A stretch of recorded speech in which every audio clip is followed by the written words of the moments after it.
Udah mulai? Ya. Selamat datang di podcast Sobat Podcast Double X X I. X X Oh, itu I. the hell. Oke. Lu pasang alarm jam segini? Gue tadi tidur sih terus bangun-bangun berak. What the hell? Alright guys, gimana Alright. kabarnya? Baik. Sehat? Sehat. Tidak sehat, saya kemarin baru ke dokter. Wah, kenapa? Kenapa? Asam lambung. Damn. Sama dong. Jadi nanti kalau saya sendawa, maaf ya. Dasar kalian berdua geng asam lambung. Hei, Susah lambung. Tenang, Bukan- kita punya bukan salah gue tiap makan mie 2 porsi. Kenapa? Bukan salah gue. Apalagi Oh. gue kalau makan mie 2 porsi dan minum kopi 3 kali sehari. Oh, oke. ya. Tenang kalau ada sendawa gitu gue bisa edit. Dengan magic of editing. Apa lo edit jadi makin banyak sendawanya? Oh my god. Jadi transisi editing. Oh my god. Oke, kita masuk ke segmen pertama. Oke. Pop kultur minggu ini. Hei. Gue udah punya nama ya. Gue pengen ini ya, komisi orang buat bikin kayak theme song yang kayak radio gitu. Pop kultur minggu ini. Boleh juga. Tapi siapa yang? Udah, ntar Gue ya, nggak Pak. kenal. Gue gak kenal. Nanti gue cari. Oke, minggu ini banyak banget berita, jadi kita mulai Oh, iya. kita rundown dengan cepat aja. Oke. Oke, jadi mulai berita pertama adalah Joel Schumacher died. Yap. Oh, RIP. no. Apa? Siapa? Joel Schumacher. Joel Schumacher. Sutradaranya. Oh, kira Bad- pembalap anjing. Itu Michael Schumacher.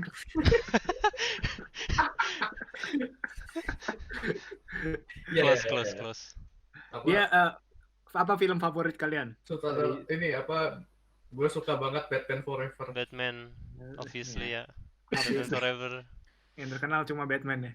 Tapi sebenarnya dia tahun 80-an cukup banyak sih. Iya, Kalau iya. kalian tahu Cukup film 80-an. Hmm. Tapi ya Batman Forever gue juga suka Batman Forever. Ya. Dulu kalau di Tapi Iya gue sih. lebih suka Batman and Robin sih yang ada Schwarzenegger. ya, yang ada pun-punnya. Iya, itu saya suka sekali itu. Dulu gue ingat zaman SD kalau ngomongin bokep di tempat gue BF dengan Blue Film, tapi Mhm. pas ditanya singkatannya apa Batman Forever gitu. Kayak Lumayan. lagi nonton Batman Forever ya gitu. Nice. Camouflage. Oke, berita selanjutnya adalah si Ansel Elgort. Yep. Karakternya Baby Driver yang main Yep. di Baby Driver. Dia dituduh sexual allegation. Gue belum Yep. baca full beritanya sih. Karena lu baca ya, Lik? Gue sedikit baca. Jadi ada dramanya gitu tentang Bagaimana? pacaran mereka waktu pacaran. Oh, itu berarti pas mereka ini apa masa lalu gitu. Iya. Jadi kayak sexually assault gitu. Oh, Iya. pas masih pacaran gitu. Damn. Damn. Baby Driver. Tapi akhir-akhir ini lagi banyak yang coming out kalau misalnya di apa sexually assault atau Iya. apa ya lagi banyak kasus Allegation. sexual allegation gitu Iya. di dunia entertainment gitu lagi pada berani mungkin karena momentumnya aja kali ya. Gue Betul. nggak ngerti juga. Gimana? Gue tahu sesuatu. Kenapa orang-orang pada Itu kalau gue kemarin mungkin gue ngaitinnya sama yang terjadi di pro wrestling kayak ya. Kan ada movementnya itu. Mungkin kayak ya udah karena itu kan kemarin cukup gede banget di internet dan itu kayak kalau di Amerika kan pro wrestling udah masuk ya ibaratnya kultur entertainment kayak si Yunus bilang. Iya. Berarti kan secara nggak langsung merembet ke entertainment yang lain, industri film, musik gitu-gitu. Soalnya di komik ada yang ini juga, ada yang ketahuan juga namanya, gue lupa yang nulis Bad Girl, Cameron Stewart. Terus sama ini Noah Bradley juga kena. Oh iya. Noah Bradley tuh ya. Noah Kemarin Bradley gue juga lihat. kena. Tapi Noah Bradley katanya juga itu kan dia. Tapi Noah Bradley kayak secara nggak langsung ngaku gitu. Dia juga right wing juga nggak sih katanya? Oh iya, gue nggak tahu sih soal itu ya. Iya. Crazy. Kalau menurut gue ya gue percaya tetap harus ada bukti kuat sih. Cuma Yap. cuma kalau misalnya satu orang dia udah tertuduh, misalnya yang nuduh itu lebih dari satu orang, berarti kan itu pasti ada yang salah juga sih. Kayak nggak mungkin kalau ada satu orang dia dituduh banyak allegation gitu kan. Tiap orang beda-beda kasus. Iya.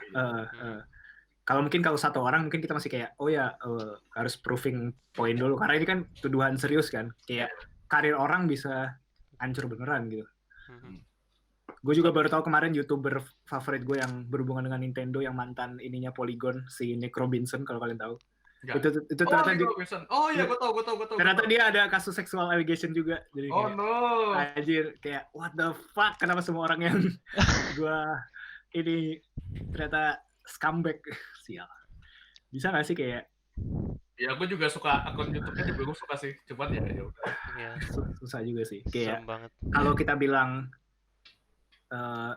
pisahkan artis dari artnya, ya at some point lu nggak bakal bisa, pasti tetap kepikiran lagi nggak sih? Iya, pasti kita juga bakal kayak relate ke sana, ke berita itu. Susah sih. Oke. Next berita by the adalah way, untuk gaming Angry Joe ya kena juga. Oh iya, Angry Joe gue Wah, gue nggak follow Angry Joe. Tapi dia bagus langkahnya. Jadi dia langsung apa ya? Kalau nggak salah dia berhentiin Twitter gitu. Dia langsung nulis panjang lebar tentang allegation-nya gitu. Ya, di gaming. Terus sama Caster kalau kalian main Dota. Oh iya, Caster juga. Caster, ini apa? Toby One sama Grant dia kena juga.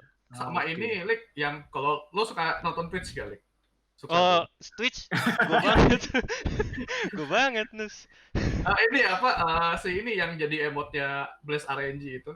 Oh ya? Iya, dia juga kena. Wait, kenapa dia dihapus gara-gara itu? Iya, dia kena gitu, tapi dia juga responnya bagus sih. Kebetulan gue kenal personal gitu sama dia, jadi kayak terus ini apa, kalau dia responnya dia langsung minta maaf, terus kayak nggak apa-apa, langsung kayak tiap ada berita yang tentang dia fired, dia nggak apa-apa gitu. Berarti dia benar ngelakuin. Dia ngelakuin dan minta maaf, tapi gue tahu nih, gue kan friend Facebook ininya, apa, Facebook personalnya, tapi dia kayak akhir-akhir ini kayak bolak-balik ini itu bukan terapi, apa sih sebutannya? Rehab, bolak-balik rehab. Dari dulu, kayak dari berapa bulan yang lalu gitu. Kayaknya emang kalau personality yang gue ngerti sih, kayak ketika lu terkenal tuh mungkin ada kayak semacam apa ya? Ada power. Iya, power gitu. Jadi kayak gue punya power, gue bisa ngelakuin apa yang gue mau. Gitu. Betul, dan nggak semua orang cukup capable buat ngehandle power itu kan. Akhirnya kayak abuse power, jadi mereka nggak sadar batas. Iya, sebenarnya nggak manfaatin juga sih, kayak mereka mungkin nggak tahu batasan mana yang boleh, mana yang nggak boleh gitu. Kayak ketika lo dalam posisi power gitu. Jadi susah juga. Bisa jadi ya. Tapi emang Angry Joe nggak ini sih, dia emang nggak, maksudnya itu allegation-nya nggak valid karena gue juga baca beritanya, kayak gue baca blog post si cewek yang nuduh si Angry Joe juga, kayak ada semacam detail yang aneh juga sih, tapi ya gue nggak tahu kan. Ya kita semua nggak tahu sih. Ya kita cuma penonton. Oke, berita berikutnya adalah Comic Con bakal dijadiin online. Online Comic Con. Ya, gimana tanggapan kalian? Gue personally nggak peduli. Karena gue biasanya melihat pengumuman Comic Con dari YouTube juga gitu. Ya sama, gue juga nggak peduli. Jadi gue nggak peduli. Tapi kayaknya kalau buat kayak nerd yang di Amerika gitu, kayaknya pada big deal gitu. Soalnya kan kayak jadi tahun ini. Comic Con tuh cuma apa? Expo kapitalis, men. Jadi Comic Con tuh cuma lo bayar buat dikasih iklan gitu. Iya, makanya. Udah gitu tiap gue lihat highlight di YouTube orang-orang Comic Con tuh bener-bener kayak apa, lu bahkan nggak bakal bisa lihat apa-apa gitu saking ramenya. Iya, tapi kayak kalau misalnya gue kayak ngerti sih kalau misalnya ada orang-orang yang datang ke situ buat kumpul sama komunitas yang beda state atau beda negara yang kebetulan ke situ gitu kan, gue masih ngerti gitu. Yeah. Cuman yang kayak berkemah berkemah di depan Hall H. Udah itu kayak lo ngapain anjir? Itu kultur Amrik yang nggak bakal kita ngerti sih kayak. Iya itu kultur kayak apa ngantri bikin tenda di depan toko HP buat beli iPhone. Itu gue nggak. Iya itu kultur Amrik banget sih. Itu kultur yang kita nggak ngerti aja sih. Iya kayak di Indonesia juga banyak yang ngantri panjang buat sesuatu, cuma nggak ekstrim kayak Amrik. Emang sih kulturnya beda sih. Oke, berita selanjutnya adalah sekarang udah mulai ini Steam Summer Sale. Oh iya. Kemarin. Game apa yang kalian mau beli? Gue beli Street of Rage 4. Wow. Itu dia emang eksklusif Steam. Street of Rage. Nggak tahu. Gue sebenarnya belinya gara-gara temen freelance gue pada beli kan, terus gue suruh diajak beli buat main bareng gitu. Terus kayak harganya cuman berapa sih? 60.000 atau 80.000 gitu, gue lupa. Sama gue beli apa? Enggak. Lanjut. Sama gue beli game namanya Crawl. Cuman gue belum mainin, jadi gue belum tahu gamenya apa. Gue beli karena harganya 28.000. Keren Crawl. Gue pernah. Keren deh. Gue mainin di kosan. Udah lama gamenya. Kalau nggak salah itu yang pixel kan sih? Iya, pixel bener. Oh ya itu. Oke, nanti gue cek. Sama gue beli SpongeBob yang baru gitu, yang Battle for Bikini Bottom itu. Oh, nice. Itu juga nice. Gue beli karena SpongeBob-nya bisa pakai dub Jepang gitu. Oke. Keren dub Jepangnya. Jadi pas SpongeBob bilang apa, kan kalau dia ke Plastic Red kan ngomongnya aku siap gitu kan. Kalau di Jepang jadi Junbi oke gitu. What? By the way itu voice actor yang Mr. Krabs-nya beda ya? Oh iya, gue nggak tahu. Nah, itu bikin kecewa orang-orang sih. Oh gitu. Yang English dub ya. Tapi itu yang paling dekat mendekati English dub itu yang Jepang justru. Oh gitu. Suaranya ya. Oke. Ya. Itu aja sekedar informasi. Ya udah, gue cuma beli 3 itu. Udah gue itu aja beli. Beli apa, Jat? Gue belum beli apa-apa sih. Gue baru ngelihat wishlist gue diskon-diskonnya jadi murah. Tapi gue belum beli apa sih karena gue belum. Ya gini sekarang gue mau main. Gue mau internetan biasa jadi gue susah. Terus gue mau main game di Steam. Ya udah, ntar aja. Iya. Oh, Euro Truck Simulator cuma 50.000 loh. Mantap. Iya. Lo beli apa, Lik? Gue ditawarin ini teman beliin Among Us dong katanya biar kita bisa main bareng. Itu kayak werewolf-nya di Steam gitu. Oh iya, gue juga. Apa namanya? Among Us. Di antara kita, yes. Oke. Gue juga direkomendasiin teman gue itu tuh buat main werewolf bareng. Itu cuma 9.000. 10.000 pas. Oke, gue masih saldo gue sih 8.000 di Steam. Damn, 2.000 masukin ke CD-ROM. Apa? Gue punya solusi bagus buat masalah saldo Steam. Apa tuh? Bikin Genius. Iya. Kamu ini ya sales Genius ya? Loh iya. Oh iya. Lo nggak tahu. Sekarang podcast apa Sobat Kino XXI di sponsor Genius. Sengaja. Gue nggak tahu apa-apa. Udah ada ini ya segmen iklan ya. Oh iya. Sponsor by. Tapi gak dibayar kita. Anjing, yaudah jangan disponsorin. Kita close sponsor. Jangan kasih spotlight. Ya gue ada kartu kredit juga sih, gue nggak perlu Genius kalau misalnya gue pengen beli. Oke, udah itu aja. Apa lanjut ya ke berita berikutnya? Lanjut. Oke, Netflix baru ngerilis teasernya Cuphead animasi. Ada yang udah lihat? Belum lihat. Gue juga belum lihat karena itu kayak ya. Tapi yang gue tahu ini proyeknya udah cukup lama kan dari tahun 2019-an. Tapi ini juga belum jadi. Ini kayak masih teaser behind the scene gitu. Menurut kalian bakal sukses nggak? Berhubung lagi kita semua lagi nggak bisa nonton film di bioskop, menurut gue bakal decent sih. Gue nggak expect bakal sukses banget soalnya emang ya udah punya fanbase jadi orang udah pada punya kayak ini ekspektasi bakal gimana gitu. Tapi belum rilis. leak. Iya.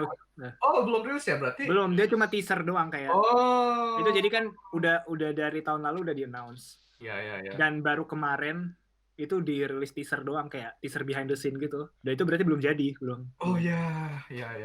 Berarti kan belum. Ya. Katanya 2021 baru keluar. Nice. Oh, 2021 oke lah. Oke, menurut gue sih orang-orang pasti pada pengen lihat sih kalau menurut gue. Karena kalau apalagi yang udah main gamenya itu kualitas animasinya keren banget. Gue main juga. Tapi nggak tahu deh bakal berhasil atau enggak. Soalnya kan itu nggak apa narasinya gimana gitu-gitunya gue nggak tahu. Iya.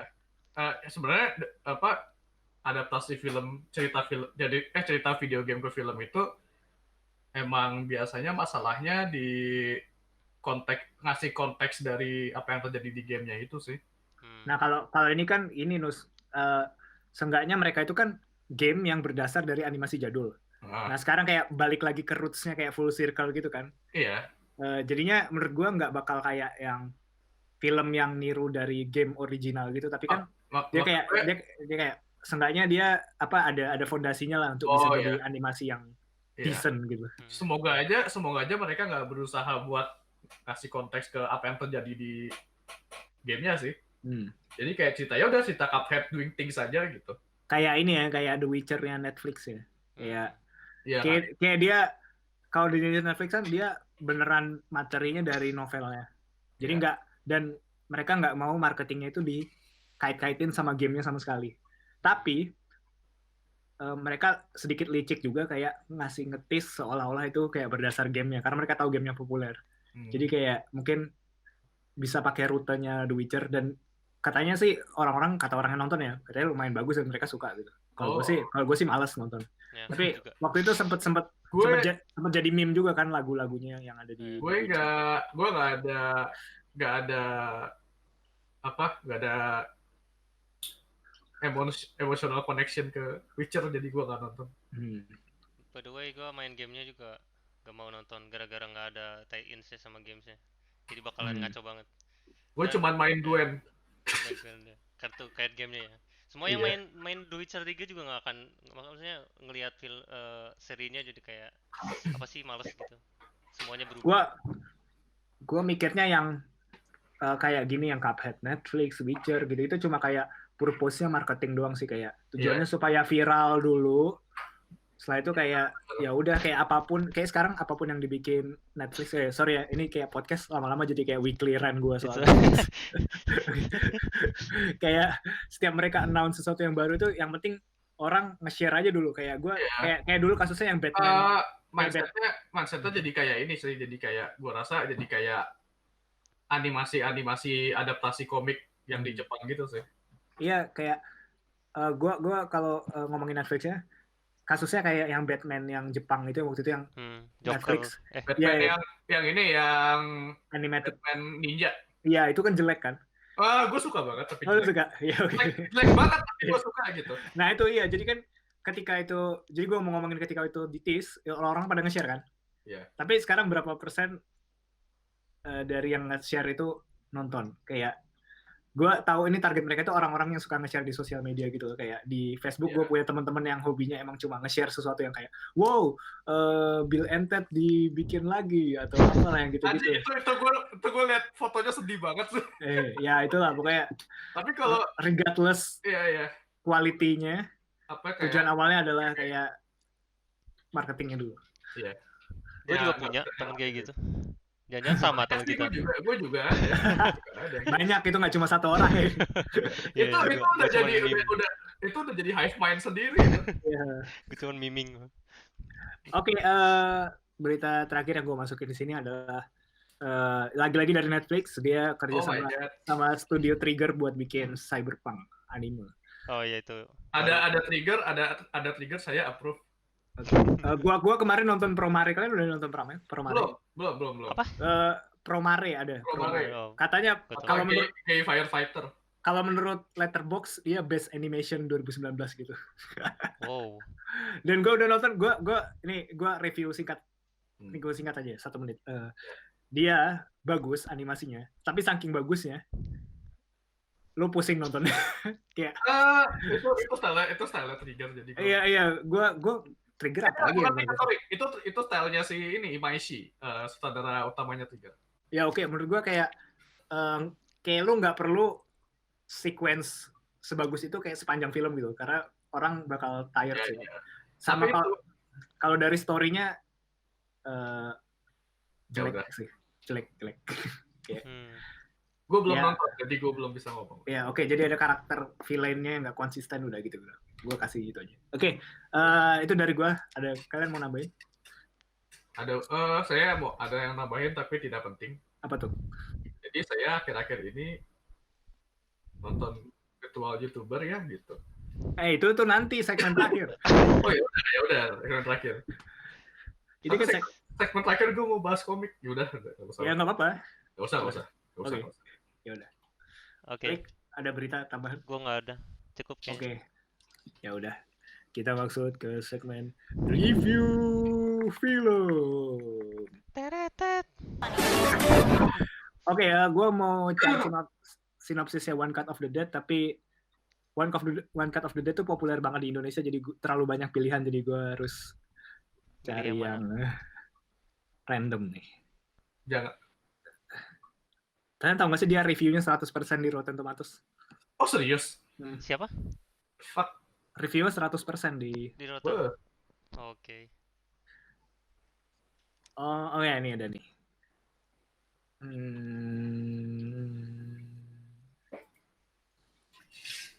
Panjang banget, ntar ya gue cari yang review singkat. Harusnya gue siapin duluan ya? Iya.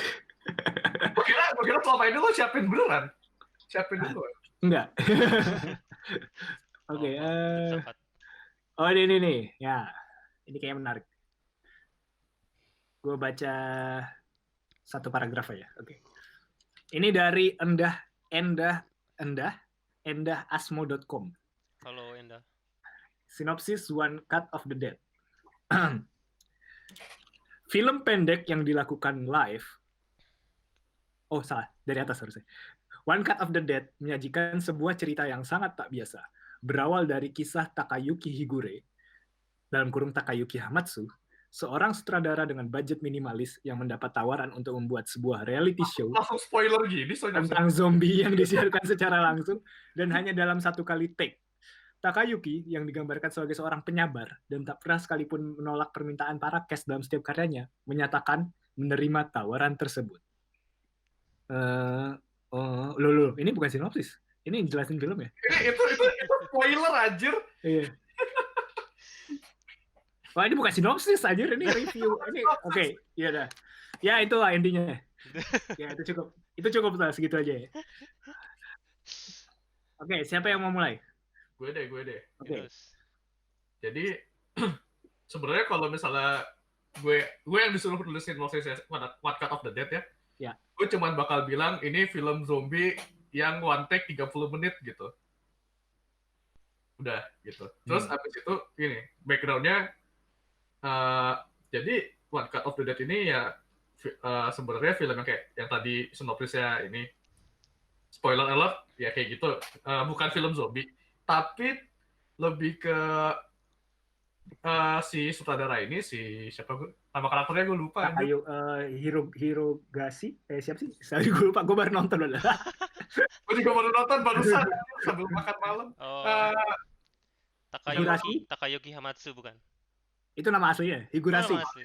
Higurashi, iya, Bapak Higurashi. Pak Higurashi. Jadi Pak Higurashi ini dapat tawaran dari si produsernya itu, si bukan Kasahara ya? Ya itulah produsernya lah. Dari produsernya sama si produsernya dua orang sama yang ibu-ibu tua yang mukanya lucu itu. Ya. Yang kayak Chibi Maruko-chan tapi tua. Chibi Maruko-chan cuman kurus banget. By the way, sebelum lanjut, si Higurashi kayak itu ya, aktor Indonesia. Iya, siapa tuh? Gue lupa namanya. Thomas Nawilis. Iya, Thomas Nawilis anjir. Oke, lanjut. Ya, oke. Nah, dia ditawarin untuk membuat film pendek 30 menit yang disiarkan secara live sama one take, karena live mesti one take gitu. Tapi dibilang nggak ada nih, yang nggak ada sutradara yang mau, karena emang susah, repot kan. Terus si higurashi mau gitu. Terus ya udah, jadi cerita 1 jam filmnya itu menjelaskan gimana caranya 30 menit pertama film ini dibuat gitu. Tuh. Udah mau nambahin nggak? Itu definisi pertama gue. Ya, betul. Dan yang lu suka dari film ini adalah? Oh iya, yang gue suka dari film ini banyak sih, dari yang pertama nih. 30 menit pertama. Reaksi kalian gimana? Kayak gue sih 30 menit pertama gue kira One Cut of the Dead ini kayak knock off Blair Witch Project, cuman kameranya jelek gitu. Gue juga mikirnya gitu. Gue nonton di bioskop kan. Gue andai gue punya privilege seperti kalian. Maksudnya privilege tidak tahu kalau ya kayak gitu. Oh gitu. Gimana? Jadi ketika gue pertama kali nonton itu tahun 2018 kan. Dan itu gue nggak ikut nonton yang di festival itu. Jadi gue nonton kayak berapa bulan setelah itu. Jadi gue kayak udah ke-spoil kenapa film ini bagus. Itu gue udah ke-spoil itunya. Jadi itu udah kayak, dan itu gue nonton sama cewek gue kan. Jadi kayak gue kayak yakinin, kan gue nonton di rumah dia kayak, ya udah gue kayak nonton ini loh katanya ini kayak gini. Akhirnya kan supaya dia mau ikut nonton kan gue harus kayak ngasih tahu itu, walaupun gue nggak tahu filmnya kan karena gue belum nonton. Akhirnya gue udah ke-spoil itu, jadi kayak ya gue udah ekspektasi one cut-nya kayak gimana nih, kayak gitu kan, kayak udah kayak ke-spoil itu. Tapi setelah gue nonton lagi hari ini, ternyata lebih menarik ketimbang first viewing gitu, karena gue akhirnya bisa kayak lebih mengapresiasi film ini sebagai film gitu. Jadi kayak gue nggak lagi, karena kan udah terakhir nonton tuh 2018 tuh 2 tahun yang lalu, jadi kayak pikiran gue udah fresh kayak, dan gue udah tahu film ini kayak gimana, jadi gue bisa balik lagi nonton ini untuk merhatiin detail-detail yang sebelumnya gue nggak perhatiin gitu. Gitu sih kalau. Kalau lu gimana, Lik? Gue nggak tahu sama sekali waktu pertama nonton ini. Jadi malam-malam gue jam 12 kalau nggak salah nonton film. Apa sih ini One Cut of the Dead? Gue sama sekali nggak nonton trailernya, gue nggak lihat posternya bahkan. Gue pikir kayak oke, ini kayak film zombie yang apa ya, bukan kinky apa ya, aneh aja gara-gara Jepang kan. Kayak posternya kayak B-movie gitu kan. Iya, gue pikir kayak gitu kan. Terus gue lihat, what the fuck? gue nggak ke full sama sekali gara-gara ini Jepang kan. Biasanya mereka narasinya itu aneh banget itu. Iya, Jepang tuh emang narasinya aneh banget. Jadi emang pas 30 pertama tuh gue kayak ekspektasi gue rendah banget gitu. Iya, bener-bener kayak what the fuck? Itu bagusnya film non Amerika itu nggak ngikutin aturan-aturan kayak third act struktur gitu-gitu, kayak nggak harus ngikutin itu gitu.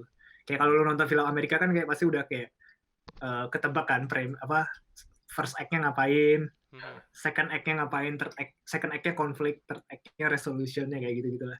Kalau film Eropa atau Jepang atau Asia yang lain tuh pasti kayak udah mereka lebih ekspresif gitu, kayak mereka mau ngapain. Makanya kenapa film ini bisa kelihatan fresh walaupun konsepnya nggak fresh. Mungkin salah satunya itu karena yang eksekusi bukan Amrik. Kalau Amrik yang eksekusi mungkin lebih lebih plain, mungkin lebih berformula sih. Kalau gue lihat, dan itu yang bikin boring gue. Ya. Lanjut, Rick. Ya, gue udah lihat, terus cuman setengah jam, gue bingung, terus ada kreditnya. Ada kredit gitu. Ya, terus gue bingung. Pas naik ke atas gitu goyang-goyang. Iya.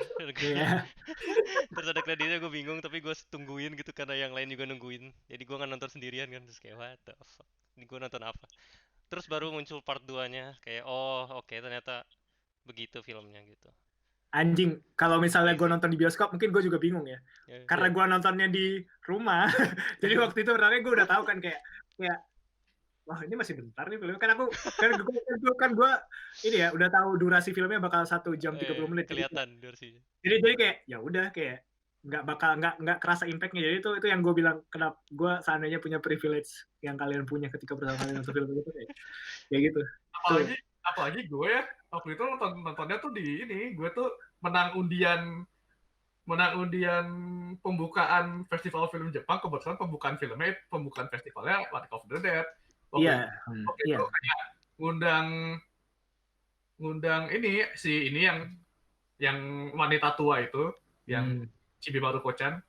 Terus yang ini yang istrinya Higurashi, sama si yang cowok aktor itu. Yang ganteng apa yang kacamata? Yang ganteng. Oh, oke. Yang ganteng. Terus abis itu kan kayak pembukanya tuh kayak banyak presenter kayak apa ya, kayak itu siapa Haruka Nakagawa gitu. Oh, iya. Terus kayak si siapa Hiroaki Kato gitu, pokoknya influencer yang keturunan Jepang lah dikumpulin di situ. Kayak wah ini film ini nih apa viral banget nih di Jepang. Terus kayak oh ya gitu. Jadi kan gue makin gak percaya pas nonton 30 menit pertamanya gitu loh. Makin let down gitu loh. Jadi kayak Magic-nya jadi makin works buat gue gitu. Iya. Iya, speaking of itu tadi, emang waktu itu film ini kayak gue nggak tahu kenapa di marketing habis-habisan ke Indonesia. Makanya waktu itu media exposure-nya tuh gede banget. Kayak semua media film, semua influencer ngomongin film ini. Gue nggak tahu kenapa tapi mereka masuk market Indonesia dulu, baru setahun kemudian masuk Amerika itu baru 2019-an. Karena gue baru ngeliat kayak orang-orang Amrik di Twitter tuh baru pada tahu, One Cut of the Dead. Karena mereka sebelumnya kayak nggak tahu gitu. Tapi ada film. Gue kayak ngelihatnya orang Jepang tuh kayak ngelihat target konsumen luar Jepang itu mereka emang ngincer pertamanya kalau nggak Taiwan, Cina ya Indonesia gitu, nggak tahu kenapa. Banyak kasusnya soalnya. Ya. Oke, lanjut. Anyway, soal filmnya. Siapa yang mau bahas filmnya lagi? Yunus, silakan. Coba ya. Oke. Pelik. Gua. Oke. Kayaknya ini kedengarannya kayak kita semua ngomonginnya positif. Oh ya, oke. Ya kan nggak apa-apa, kan ada bagian yang suka dan nggak suka. By the way, gue nggak suka sama film ini. Oh iya, kenapa? Karena parah lu. Apa? Parah lu. Jadi gini. Oke. Sebenarnya gue mau ngasih tahu kalau gue nggak suka. Udah ya. Udah. Gue nggak expect pertama nonton. Gara-gara gue pengen film zombie. Tapi bukan gara-gara itu. Setelah gue nonton lagi yang kedua, gue cuma lihat ini kayak oke, film indie yang konsepnya unik gitu. Dan film ini bagus, tapi bukan buat gue gitu. Gue cuma mau bilang aja kalau ini tuh filmnya unik banget dan fun gitu. Tapi gue nggak suka sama komedinya, gue nggak suka sama camera worksnya. Tapi memang kelihatan banget usahanya buat film ini gitu. Gue bisa ngerti gitu aja. Oke. Kalau kamera works sih gue juga ngeliatnya nggak ada yang outstanding gitu, kayak udah efektif aja gitu. Kamera works gitu. Tapi yang gue lebih suka itu dari technicalnya itu mereka bisa nge-shot sesuatu yang sama 2 kali dengan teknik yang berbeda sih. Kayak kan pas lo nonton kreditnya tuh, lo dikasih lihat kredit yang beneran. Jadi kameramen gitu kan ya. Behind the scene yang 30 menit pertama itu kan. Terus kayak gue kaget juga gitu, kameramennya beneran kepleset gitu. Iya, kayaknya ya kalau menurut gue. Jadi kalau menurut IMDb trivianya, mereka butuh 2 hari buat dapat one cut yang perfect. Jadi kayaknya scene yang behind the scene palsunya itu ngikutin apa yang terjadi ketika yang aslinya, ya. Kayaknya yang jatuh di rumput itu jatuh beneran deh. Itu makanya ketika kayak diganti yang behind the scene palsu kan, kamera yang pas kameranya ganti ke yang mbak cute itu. Itu kayak nggak make sense aja, maksudnya tiba-tiba jatuh kayak, padahal kan dia kayak dia udah pakai nggak jat yang di itu yang itu kan yang jatuhnya kan kena tabrak punggung. Oh enggak, yang kedua. Oh yang kedua. Iya maksud gue, makanya gue dengerin dulu ngomong. Jadi kayak kenapa dia make jokes jatuh 2 kali gitu kan? Kayak kalau emang disengaja pasti sekali doang kan? Kayak dan itu jaraknya deket gitu. Dan ketika lihat behind the scene yang aslinya, itu kelihatan kameranya beneran jatuh gitu yang di rumput. Yes, dia sengaja dikasih cut yang itu biar wah ternyata beneran jatuh. Iya itu kocak sih. Gitu. Tactical. Sama ini kalau gue suka banyak ini komedinya itu gue suka gara-gara banyak sesuatu banyak lawakan yang di setup dulu gitu, setup dari awal si ininya si siapa namanya si higurasinya di kamera yang pas dia syuting iklan yang sama si pria pemabuk itu. Iya. Ya, pakai apa namanya? Pakai obat tetes mata gitu. Iya. Dan yang akhirnya jokesnya jadi kepake lagi buat yang pas mereka syuting, pas mereka di ini yang adegan pertama yang si higurasinya marah-marah pakai hati. Itu kayak gue banyak jokes yang pakai setup soal pakai payoff yang gue suka gitu. Gue gitu. Ya endingnya juga kan tuh yang payoff-nya dia anaknya digendong lagi terus dari atas. Itu kan payoff kayak dari dia pas masih kecil dia gendong anaknya ambil ngerekam kamera. Ya gitu. Gue ngelihat gue suka bukan salah. Yang gue setelah nonton lagi adalah karakter si istrinya yang cewek Asia. Itu kayak cuma bisa works di film-film Asia. Gue kalau kayak gue nggak pernah lihat trope karakter itu di film Amrik gitu, kayak nggak pernah works gitu. Kalau ada misalnya nggak pernah mendekati kayak gitu. Kayak cuma kayak kalau nonton Kung Fu Hustle atau apa kan kayak film-film Asia yang ada ibu-ibu badass gitu pasti di film-film Asia gitu. Itu yang gue sadarin tadi sih setelah nonton kedua kali. Kayak karakternya sama yang mas-mas yang kurus itu yang pakai kacamata sama yang kebelet diare itu. Itu kayak lo kalau misalnya ini di remake Hollywood itu nggak bakal works gitu. Nggak bakal. Asia doang. Kecak sih. Oke, gue mau ngomongin yang gue nggak suka ya dari ini. Gue ingat banget dulu pas pertama kali nonton gue kurang demen ketika scene backstory si sutradaranya. Oh gitu. Gue nggak tahu kenapa gue nggak demen waktu itu ya. Sekarang kayak ya udahlah, oke, ternyata fine aja gitu. Gue tadi sebelum nonton lagi tuh kayak anjing gue skip aja apa ya yang scene backstory-nya. Karena gue kayak pingin catch up sama detail di itunya kan. Tapi pas setelah gue nonton lagi ternyata scene-nya tuh sangat penting gitu kan. Karena gue cuma mungkin karena dulu gue nontonnya kayak gue bilang gue nonton sama cewek gue, kesannya kayak gue nyalahin cewek gue. Ya oke.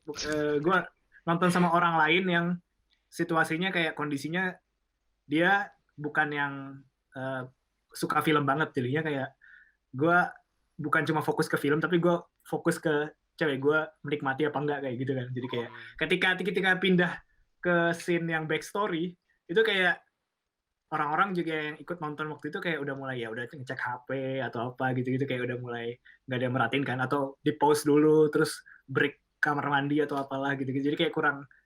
Jadi gue juga jadi di seingatan gue itu sebelum nonton tadi kayak scene ini kayak boring gitu, kayak terlalu lama pacingnya atau apa gitu-gitu.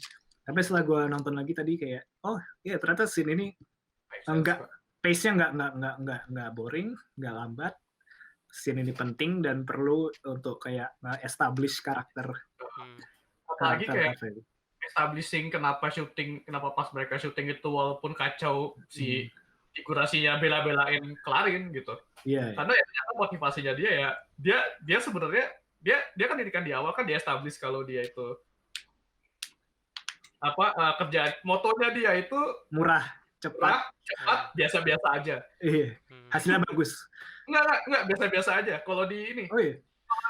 Yang di versi bioskop yang gue tonton dulu biasa-biasa saja. Kok kalau di subtitle yang gue tonton tadi murah, cepat dan hasilnya bagus. Sebenarnya kalau gue lebih percaya yang bioskop soalnya itu jauh lebih lucu. Oh, oke. Jauh lebih lucu dan jauh lebih make sense buat karakternya. Soalnya emang dia pas di sebelumnya itu dikasih lihat dia lagi syuting terus kayak ya udah asal kelar aja gitu. Iya. Yang orang yang main aman ya hidupnya. Iya, dia tuh orang yang main aman terus gara-gara curhat sama si aktor yang mabok gitu. Iya, ini gue tiap mabok lihat foto anak gue padahal mah bullshit juga gitu ya, tetap mabok juga. Nah, terus abis itu langsung di-cut, dia langsung nangis ngeliatin foto anaknya karena dia ngerasa kalau dia tuh kayak nggak bisa jadi idola anaknya juga gitu. Oh ya, gue jadi ingat. Iya, gue sebenarnya suka scene itu karena jadi kayak ngebentuk karakter si Higurashi. Tapi kayak di satu sisi akhirnya itu kayak ngehancurin karakter si pemabuk itu. Jadi kayak kayak padahal kan dia udah oke, dia udah ada foto anaknya, terus kenapa dia masih mabuk lagi mabuk gitu. Sampai akhir dan nggak dijelasin betul. Jelasin juga dia beneran sayang anaknya apa enggak gitu. Iya, terus tiba-tiba ada yang itu kan, dia bangun dan sadar juga kan. Yang dia kayak gue harus ngapain nih, itu yang gitu itu kan kayak itu berarti dia udah sadar lagi. Terus kayak oke, berarti dia mabuk di awal tuh cuma buat plot device doang, kayak cuma buat yang supaya bisa muntah di depan wajahnya zombie yang lain gitu. Kayak gitu sih. Ya, tapi nggak apa-apa sih menurut gue, sacrifice yang perlu sih buat ngedrive plotnya gitu. Sebenarnya kayaknya karakter favorit gue juga si produsernya yang cowok itu sih, yang kayak apa aja dia approve anjir. Kayak kalau itu di real life itu kayaknya udah pasti di stop deh sama produsernya kayak. Dia nggak bisa lihat apa kalau itu dia. Sebenarnya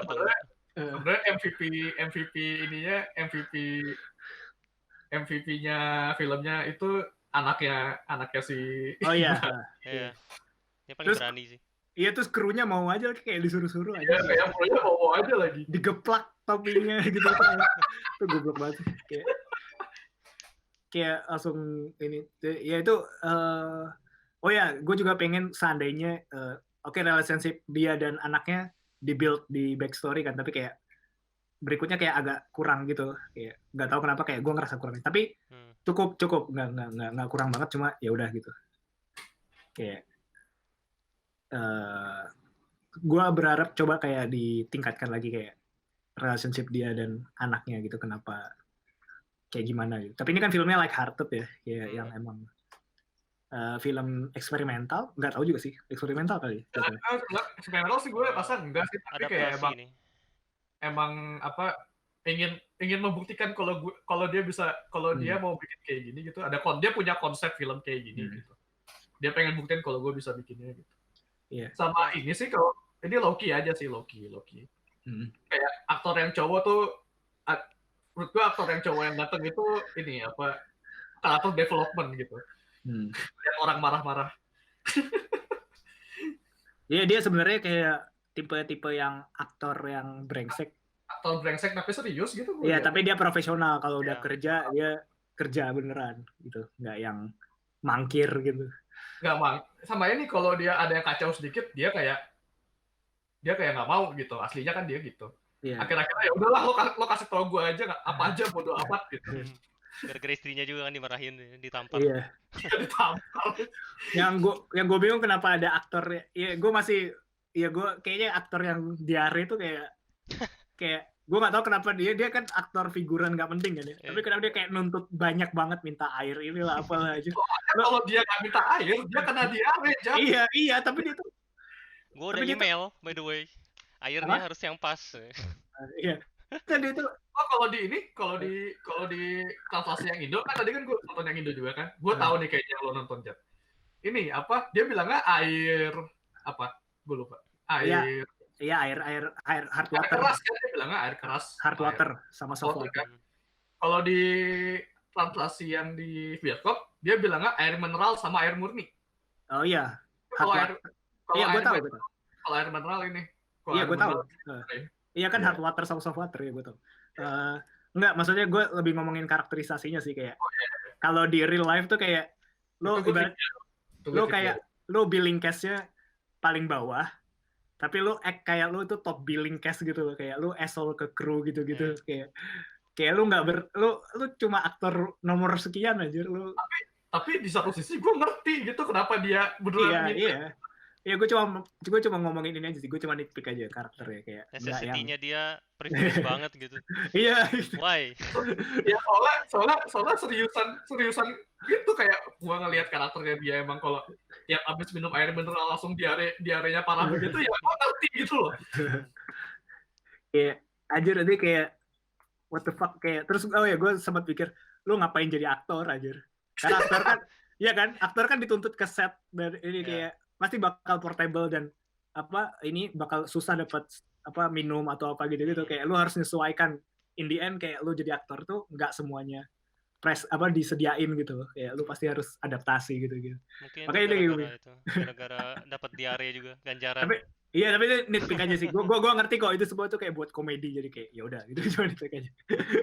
Kayak ya udah. Pas pertama kali nonton juga gue lo pas pertama kali nonton nih pas lihat yang anak orang diare itu mau keluar terus dihalang-halangin, lo pikirnya apa? Gue nggak ngerti kenapa dia pengen keluar karena dia nggak ngomong kan. Gue lihat ya. Karena yang gue lihat kayak dia cuma pengen keluar kayak somehow what nggak ada alasannya anjir. Gue kayak karena gue mindset gue nonton horor. Oh ya. Gue kayak Lovecraftian shit yang maksa dia buat keluar gitu tau ya diare doang anjing gitu. Makanya lucu sih. Iya itu scene favorit dari dia ini sih yang dia lagi cebok terus lagi berak terus di make upin. Dia make upin. Dia nangis. Real pain. Itu goblok banget sih. Kalau gue yang scene favorit gue yang itu yang jatuh terus apa ya? Gue lupa. Kenapa gue lupa? Yang kameramen utamanya dia encok atau apa? Itu crazy. Gue suka yang gitu. Apa scene favorit gue yang pas si ceweknya itu masuk lorong dikejar sama zombie yang kacamata.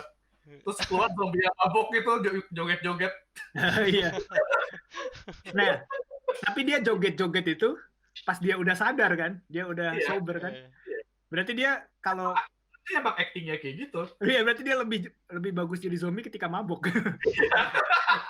Kayak gerakannya lebih convincing ketika mabok gitu. Dia kan 2 kali kan aktor pas udah sober pas jadi zombie ada 2 kan ya. Iya ada. Sama yang pas ditendang sama sama istrinya itu juga aktingnya gitu juga gitu. Iya aja. Yang ini kayak, gue harus ngapain nih terus kayak nggak jelas. Goblok aja.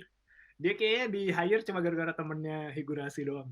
Iya, dia kayak ini, dia kayak aktor langganannya Higurashi gitu ya jadi. Iya aja. Iklan ya terus. Terus kayak pas iklannya dia nggak tahu kan, why am I crying gitu kayak, kenapa gue? Gue nangis kenapa shoot lagi gitu? Dia nggak tahu scene-nya aja.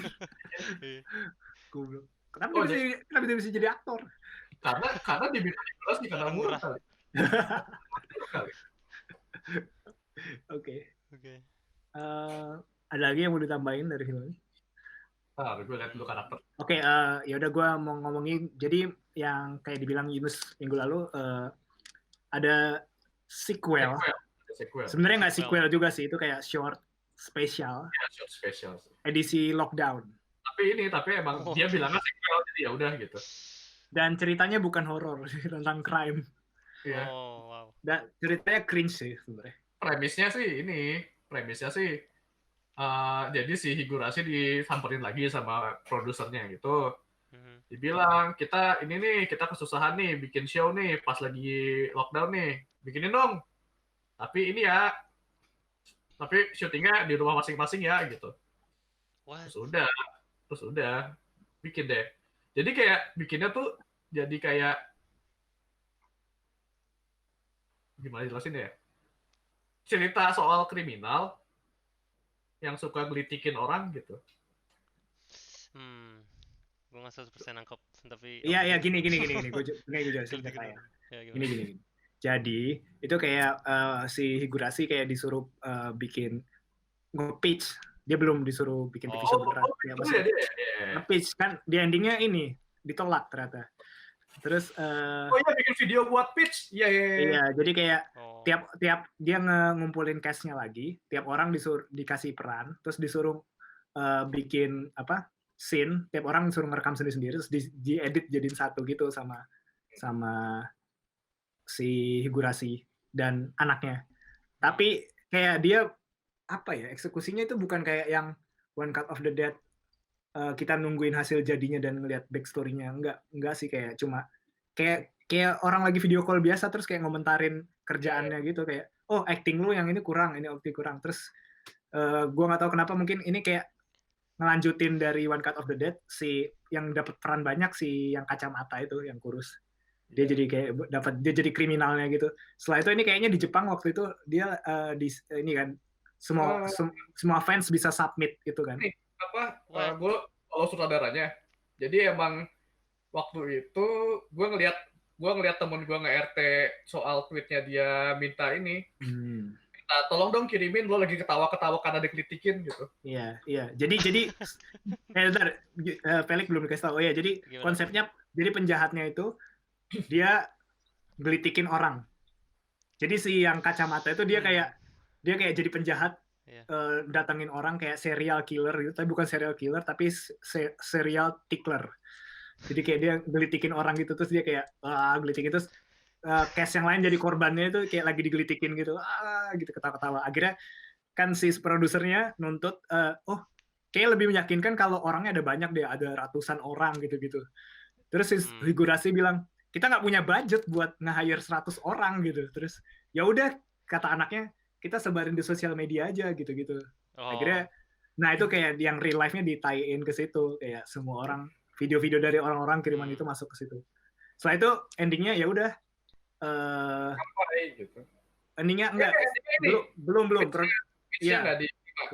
Pitch-nya ditolak ya. Terus setelah itu ya udah, mereka kayak video call biasa. Jadi sebenarnya kayak cuma buat epilog buat fans gitu sih, melihat karakter-karakter mereka. Terus mereka kayak lagi ngobrol biasa video call gitu, terus kayak sedikit dicepetin, terus semua krunya masuk lagi kampai, terus endingnya sisa berempat, Higurashi, istrinya sama anaknya. Jadi istrinya ceritanya lagi di luar negeri, kayak lagi sekolah di luar negeri, terus terjebak nggak bisa pulang. Terus kayak ya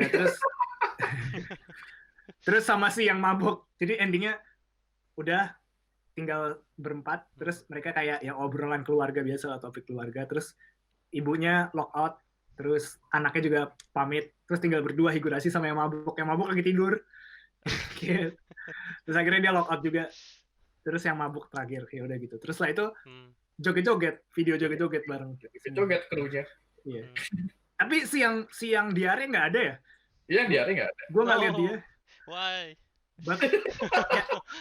Yang kameramennya aja ada, anjir. Dia lagi joget-joget terus dia sakit punggung gitu. Terus kayak ya ini enggak, lebih ke apa ya? Ini spesial. Enggak, gue nggak anggap ini konten tambahan. Edisi lockdown. Edisi lockdown. Ya kayak ceritanya juga nggak ada hubungannya sama One Cut of the Dead sih, kayak. Mungkin fans-fansnya kangen ini. Ya, kangen karakternya atau tonton. Mungkin kalau misalnya digarap dengan lebih serius mungkin bisa gitu. Yeah. Well, indie sih. Mereka bisa bikin apa aja. Ya, that's nice. Oke, jadi apakah film ini kino? Apakah ini kino? Saya kino. Yunus kino. Buat saya tidak kino. Apa? Kenapa tidak kino? Kenapa ya? Karena kayak gue baca review gue sendiri waktu gue masukin ke Letterboxd. Ini tuh kayak novelty film gitu, kayak film gimmick lah ibaratnya kan. Kayak, tapi dia nggak overstay its welcome gitu, kayak nggak lebih dari apa yang mereka itu kayak gitu. Mereka nggak mencoba lebih dari itu gitu. Jadinya ya udah cukup sekian dan terima kasih gitu filmnya. Nggak yang film A pengen mencoba lebih dari A gitu. Gue kayak paralelnya ini, gue ngelihat film gimmick kayak ini tuh kayak filmnya Knives Out-nya Rian Johnson. Cuma Knives Out kan lebih high budget ya. Iya, lebih dramatik juga. Iya, dia kan sama-sama film gimmick tuh. Tapi Knives Out itu bedanya dia nggak humble kayak One Cut of the Dead. One Cut of the Dead itu humble jauh film. Banget sih ya. Knives Out aja mau ada sequelnya gitu. Sedangkan One Cut of the Dead nggak. Padahal kan film kayak gini tuh nggak perlu sequel, jadi menurut gue ya udah bagusnya segitu doang. Jadi gue nggak kayak kurang gitu buat jadi kino. Ya udah bagus tapi nggak kino. Gitu. Tapi gue rekomend ke orang. Oke, silakan semua orang nonton. Ya sama kayak Jati, gue juga nggak kino sih menurut gue. Cuman apa ya, menarik banget sih. Ini kayak salah satu film paling penting menurut gue di perfilman indie. Karena ini apa ya, nge-capture semua proses dengan ya komedi juga kan, tentang indie perfilman independen gitu. Keren banget sih. Apa ya, gue berharap Cinema Massacre kayak gini. Iya. Oh iya itu, gue mau nambahin dikit, mumpung lu lagi bahas itu. Oh ya. Tadi kan kita bahas soal Amerika dan Jepang juga kan? Iya. Terus juga kita bahas soal indie. Jepang bisa bikin kayak gini. Kenapa Amerika yang ibaratnya orangnya lebih canggih teknologinya dan pengetahuannya lebih bagus? Yang indie lebih dekat dengan Hollywood. Iya, nggak pernah ada yang bisa bikin kayak, ya mungkin ada, gue nggak tahu ya. Gue sebagai menurut gue ada, tapi approach-nya beda sih. Iya, kayak gue bilang tadi di awal soal third eye structure dan sebagainya gitu-gitu. Kayak indie youtuber film kayak nggak semuanya. Ya udah, gue nggak tahu, gue nggak mau lanjut, nanti gue ini gue salah ngomong ya. Kena mintu ntar. Oke, lanjut Nus. Gimana Nus? Kayaknya gue perlu dikasih brief soal kino itu apa gitu. Oh, nggak ada sih. kayak itu opini masing-masing aja. Jadi menurut gue kino itu cuman lu nganggap movie ini apresiasi tinggi gitu, udah dong gitu doang. Iya, kayak apapun. Iya, jadi gitu aja. Iya. Jadi yang nentuin definisi kino itu ya lu sendiri. Ya. Ini ya apa? Post kali ya? Iya dong. Nah itulah, iya kan. Kita kan demokrasi. Ya, kalau begitu saya bilang kino saja. Oke. Soalnya gue walaupun novelty tapi gue tetap bisa apresiasi filmnya dari technical sama kayak penulisan skrip, karakter segala macam gue bisa apresiasi gitu. Menurut gue. Oke. Ya, kayaknya alasan kenapa gue bilang nggak kino karena film Jepang yang lain banyak yang selevel ini juga gitu. Oh, kayak banyak yang lebih rendah jadi ya. Iya, kalau bayarnya banyak lah. Maksudnya yang untuk selevel ini secara karakterisasi dan cerita dan sebagainya juga banyak gitu. Jadi kayak dia tuh yang bikin spesial ya udah cuma yang ide dari parodi dan parodinya itu. Ya itu menurut gue tetap. Iya. Maksudnya itu aktif buat gue gitu. Oh iya, itu kenapa gue bilang kino itu karena itu. Kalau gue jadi kayak karena kalau misalnya mungkin nanti kita ngobrolin film Jepang lagi, mungkin nanti bakal pasti ketemu yang sepadan ataupun mungkin lebih bagus atau mungkin lebih jelek gitu. Banyak yang lebih bagus, banyak yang lebih. Iya. Jadi tidak kino kalau dari gue. Oke, karena 2-1 berarti certified tidak kino. By the way, kalau misalnya lo mau rekomendasi film, lo semua bilang rekomendasi kan? Lo rekomendasi orang yang nggak tahu. Lo bilangnya apa? Apa ya? Gue bilangnya paling. Kalau gue bakal bilang tonton aja karena gue nggak bisa ngasih sinopsis. Karena benar-benar ini nggak bisa diceritain gitu sih. Kalau gue bilangnya apa ya? Gue bilang ini sih paling film zombie unik. Nggak tahu deh. Gue kayak mungkin kayak Felix kayak ini film zombie keren nih dari Jepang. Tapi beda dari yang lain. Keren deh pokoknya tonton aja kayak indie gitu. Film zombie indie gitu. Kayak kalau bilang indie malah orang jadi males deh. Tergantung orangnya sih. Kalau bilang film zombie juga orang-orang juga udah pada males gitu. Iya, makanya gue bilangnya zombie tapi beda. Nih kayak gue bilang ini film zombie ke orang yang udah males nonton film zombie, males. Gue nonton film zombie, gue bilang ini film zombie ke orang yang suka zombie, kecewa gitu. Iya, makanya kan, ini makanya tadi gue mau balik bentar ke itu ya, tadi yang gue ngomongin soal privilege kalian yang ini. Yang gue sesalkan dari marketingnya adalah terlalu fokus ke nge-spoil filmnya gitu loh kayak. Oh itu ya? Kayak gitu jadinya ya itu korbannya kayak gua pas pertama kali nonton gitu. Seriusan? Dia kayak spoiler gitu di trailernya? Enggak di trailer, maksudnya marketing itu lewat media, lewat oke. apa pers statement gitu-gitu. Iya, kayak marketing itu kan itu mencakup itu semua.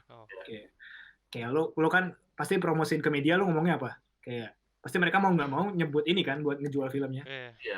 Kayak ya lu nggak bisa kayak kita ngomong gini, tonton aja deh, nggak mungkin kan lu jualan film kayak gitu. Keren deh, tonton aja pokoknya. Jepang yang bikin. Itu rekomendasi paling gak convincing. Iya, ya karena ketika lu menjual, kecuali kalau lo punya kayak apa ya, punya reputasi gitu buat rekomendasi film bagus gitu, terus orang teman-teman lo pada tahu gitu. Mungkin efektif. Gitu. Oh, mungkin bisa pakai kata-kata ini, tapi ini kata-kata yang paling gue benci sebenarnya kalau ngomongin promosi film. Plot twist. Oh no.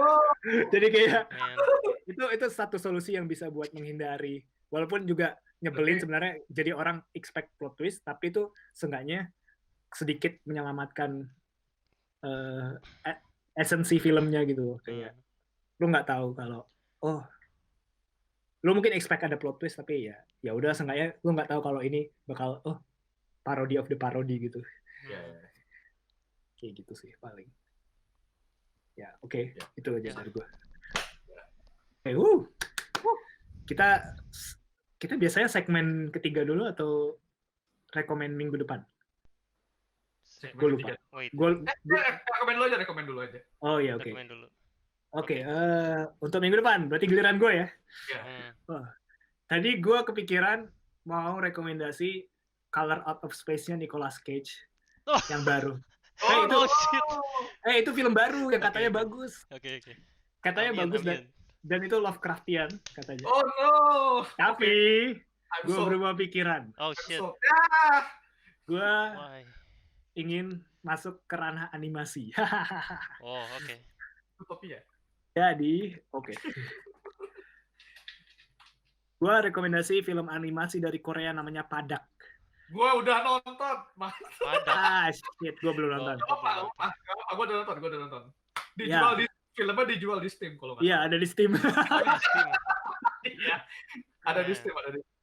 Ya, ada di Steam seharga berapa nih? 9.000. Serius? Iya, 9.000. Karena lagi Steam sale kan. Oh iya benar. Perfect banget buat. Gue nggak tahu ada di Steam, jadi ini kebetulan yang pas. Gue dulu nonton dari, gue taunya dulu dari grup shit posting animasi. Ada ya. Grup shit posting animasi. Ya. Nice. Ada.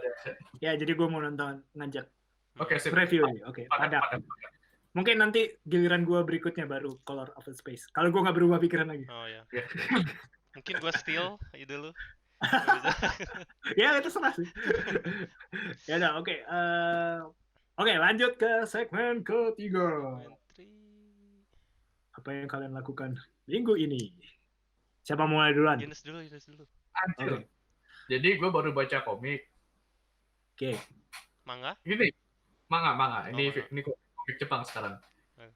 Judulnya kalau ada yang tahu Dungeon Meshi. Nggak tahu. Dungeon Meshi apa ya? Dungeon Meshi itu. Dungeon Meshi ya, gue baca. Ya.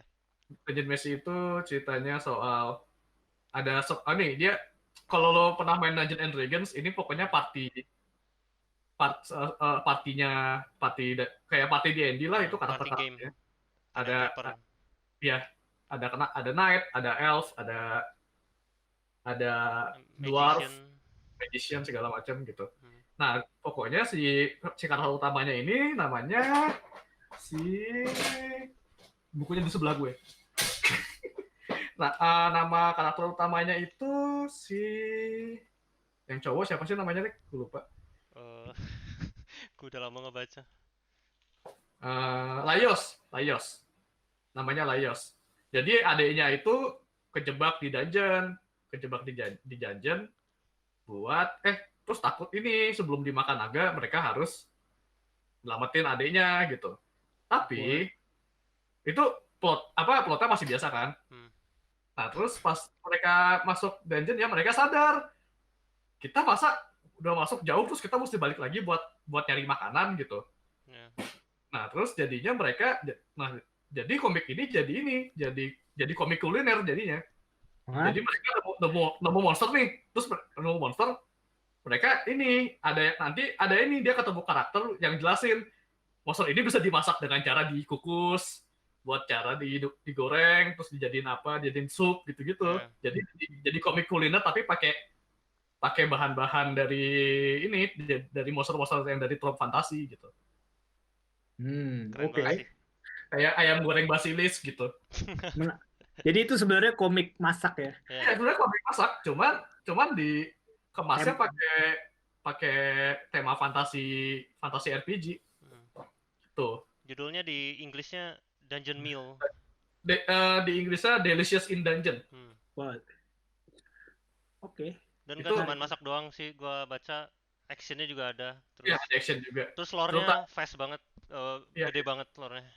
Bener-bener memuaskan fantasi. Fantasi apa nih? Fantasi. Banyak. Menarik. Gue rekomend. Sangat rekomendasi. Cool. Kalau lu, Lik? Gua mau bicara tentang musik. Jadi gua dengerin single barunya ini sih. Wait, kenapa gue lupa nama bandnya? Idols. Kalau tahu. Oh, Idols. Yeah, gue tahu. Post-punk. Wow, band favorit gue. 2 singles, man. The best. Ya, gue Oh, udah keluar ya? Udah keluar. Oh, Singlenya belum. Oh, single. Ya, kalau singlenya gue udah. Itu ceritanya gue lagi nganterin orang toko kan ke toko naik mobil gitu. Oh fuck, gue intens denger banget pas udah nganterin pulang, gue sendirian di mobil. Man, headbang all day. Anjir. Gue suka banget. Soundnya beda banget sama yang dulu. Ya, Idols kan ini kan. Dead Grips tapi kulit putih. Iya kan? Well, it's not wrong, bener sih. Kalau lo ngomong gitu, gue kayaknya bakal nyoba dengerin. Ya, lu harus lihat live-nya sih, si vokalisnya bentukannya kayak gimana bentukannya. Dia tuh kayak orang British yang hooligan sepak bola gitu loh, yang berbulu dada, terus yang wajahnya crooked gitu, yang jelek gitu. Jadi kayak bener-bener botch banget lah. Foto apa kalau gue Google image Idols gitu, foto pertamanya sih ada orang pakai kupluk ciuman sama orang pakai baju strip. Oh iya, dia yang pakai kupluk vokalisnya. Ya, yang ini. Oke. Iya. Itu chaos banget sih bandnya rame sih. Iya, itu violent sih. Crazy, gue suka. Kan dia dibilang white MC, right? Gue baru dengar itu dari lu. Iya, orang komen gitu. Oke. Dan energinya mantap, udah itu aja. Iya kan, kalau lu nonton yang live yang lu tahu channel YouTube itu nggak sih yang Tiny konser gitu, Tiny Desk. Iya. Dia pernah live di situ yang Tiny Desk gitu. How? Oke. Jadi chaos banget aja, jadi ramai banget. Bukannya banyak rak terus buku gitu. Iya, ramai banget sumpah. Apa ya, dia main yang itu yang lagunya yang Never Fight a Man with a Perm gitu. Itu seru banget sih lagi. One of the greatest band menurut gua. Band-band modern yang oke sih emang. Cool. Gimana? Tinggal lu Jat, gimana? Oh iya, gua baru namatin Rick and Morty season baru. Haha. Pickle Rick. Ya, dia funniest shit I ever heard. Setelah emang season 4 ini dia udah kayak jadi shadow of former themselves sih, kayak. Oh ya. Maksudnya dia udah apa ya? Jadi ada satu episode di season 4 yang dia tuh ngata-ngatain fansnya gitu. Kayak dia meta terus ngata-ngatain kayak mereka pengen kita bikin cerita kayak gini, enggak deh, yang ini cuma alternate universe gitu-gitu, kayak dikata-katain banget. Jadi terus pakai bahasa penulis gitu. Ini kan cuma, gue lupa istilah penulisnya apa. Pokoknya mereka nyebut itu kayak, dan orang-orang marah kayak, anjing ini kita apa sih, maksudnya kita minta kayak gini kok nggak dikasih, malah kita dikata-katain ya gitu. Terus yang belain Rick and Morty itu pada komen, lu nggak tahu Rick and Morty sih, kita kan nggak pernah take it seriously, emang gini-gini, Rick and Morty pasti gini lah gitu-gitu. Akhirnya kayak gue di satu sisi sebenarnya nggak masalah misalnya meta mulu gitu-gitu. Cuma kalau lo punya, dia kan sebenarnya punya main storyline. Dan itu nggak pernah dilanjutkan dari season berikutnya. Dan di episode itu ngata-ngatain orang gara-gara orang minta main story-nya dilanjut. Ouch. Terus kayak ya gue yang ngikutin dari season 1 ya gue juga dalam hati ya pengen main storyline-nya lanjut dong, ya kan? Dan itu tuntutan yang normal dong, ya kan? Kenapa kita malah dikata-katain gitu, kayak anjing banget sih. Terus juga kemarin dia ngerilis season itu sempat break dulu lama. Akhirnya pada fansnya itu juga pada ninggalin, akhirnya nggak ada yang nonton. Ya, terus juga tiap episodenya tuh kayak nggak ada main storyline-nya lagi. Kecuali episode terakhir tiba-tiba ada kayak main storyline lagi. Terus kayak gue pas nonton episode terakhir, what the fuck? Kenapa jadi ada main storyline-nya lagi, anjing ini mah? Kayak ibaratnya lo kayak udah terkenal ya kan, lo udah punya banyak fans, terus lo nginjek-injek fans lo, terus lo kayak ngasih lagi yang fans lo mau ketika fans lo udah nggak ada yang peduli lagi, kayak bener-bener mereka kayak ya udah nggak ada yang peduli lagi sekarang season baru gitu. Kayak gitu sih. Sedih sih. Ya gue masih nonton gara-gara gue kayak pengen tahu aja kelanjutannya gimana. Dan ternyata mereka jadi kayak semacam snob terhadap fans mereka sendiri gitu. Sedih sih. Sama gue baru mau nonton itu Eric Andre Special di Netflix. Ada ya? Ada stand up komedi itu. Gue lihat beberapa, gue belum cek juga. Ya, gue nungguin itu sih sebenarnya season baru Eric Andre Show. Cuma kayaknya nggak bakal ada. Tapi dia ngerilis film ini ya yang kayak apa? Yang kayak Borat itu. Oh. Apa ya, prank di. Iya, jadi film tapi prank tapi kayak semi real gitu. Iya, jadi kayak orang-orang di sekitarnya nggak tahu gitu, tapi kayak film ini apa Bad Grandpa-nya Jackass. Oh. Iya kayak gitu. Gue pernah dengar. Iya, tapi resepsinya jelek sih. Jadi gue nggak tahu, film gue belum nonton juga. Ya, kalau film-film kayak gitu udah pasti jelek gak sih, kayak nggak bakal bagus gak sih? Iya, apa ya, gimmicky banget sih. Jelek tapi ada aja yang suka pasti. Iya. Sama minggu lalu yang gue mau mention itu ini series season barunya What We Do in the Shadow. Gitu. Okay. Ada yang pernah nonton What We Do in the Shadow? Gue nggak tahu. Itu gue rekomen film aslinya. Film itu kan awalnya film bikinannya Taika Waititi. Ya. Nah itu kalau misalnya dibandingin Jojo Rabbit. Jojo Hitler. Gue denger Jojo yang lain. Sorry. Ya, oke, ya. Bagusan What We Do in the Shadow karena Jojo Rabbit kayak nggak kurang nampol aja sih komedinya Taika Waititi. Jadi kalau gue rekomen Taika Waititi at his best ya What We Do in the Shadow. Baru setelah itu kalau kalian mau mulai season seriesnya mungkin harus nonton filmnya dulu sih, soalnya kayak walaupun karakternya beda semua tapi kayak masih nyambung gitu. Jadi harus nonton dulu. Ya gitu aja. Oke, itu dari gue. Siap. Oke, ada lagi yang mau ditambahin dari kalian? Udah. Gue baca Jojo ngomongin Jojo, gue baca Jojo Bizarre Adventure yang ke-8. Udah gitu aja. Lo bisa jelasin apa? Pertanyaan gue adalah lo bisa jelasin apa yang terjadi? Enggak. Kayak sama. Gue sekali nggak bisa ngedeskripsiin apa yang terjadi di Jojo series. Gue nggak ngerti sama sekali. Lo nggak ngerti Araki lagi linting apaan pas bikin itu? Iya, dan dia lagi denger apa? Mungkin another legendary rock band, nggak tahu gue. Crazy. Tapi akhir-akhir ini dia ada band-band baru kayak Perfume gitu kan? Iya. Klik. Gue jadi inget komik random yang dulu lu beli itu apa yang komedinya chaos banget tuh? Apaan? Yang mana? Yang komik apa sih yang lu dulu punya di kosan terus yang karakternya random banget tiba-tiba jadi ini jadi itu gitu-gitu. Bobo bukan? Oh iya, Bobo. Oh, oke. Itu chaos banget. Iya. Gue jadi ingat itu gara-gara ngomongin Jojo nih, gue jadi ingat itu. Sama lah, cuma dia lebih komedi banget sih kalau Bobo. Bobo tuh komedi chaos banget, tapi kalau Jojo tuh lebih ke bizarre aja. What? Aduh, sorry. Oh, apa? Kedengeran nggak tadi? Apa? Enggak. Notif. Oh enggak ya? Enggak. Kedengeran sih cuma aja. Oh enggak. Tadi gue buka ada voice channel di Discord gitu. Anjir ngapain? Kayak kepencet. Oke, terus. Oh ya. Sama gue ini saya malu sebenarnya untuk mengakui gitu. VTuber ya? Saya nonton VTuber. kalau lu yang bilang, gue nggak heran sih. Betul. Oh gitu. Iyalah. Kita udah expectation buat nonton gitu. Teman-teman yang pengertian ya. Enggak, kecuali kalau lu orangnya apa ya, kayak bukan wibu, terus yang apa misalnya lu anak motor atau apalah yang tatoan badass gitu. Terus tiba-tiba lu bilang, guys, gue nonton VTuber. Nah, itu baru gue kaget. Oh, nggak tahu sekarang gue tatoan. Oh iya. Enggak. Oh shit.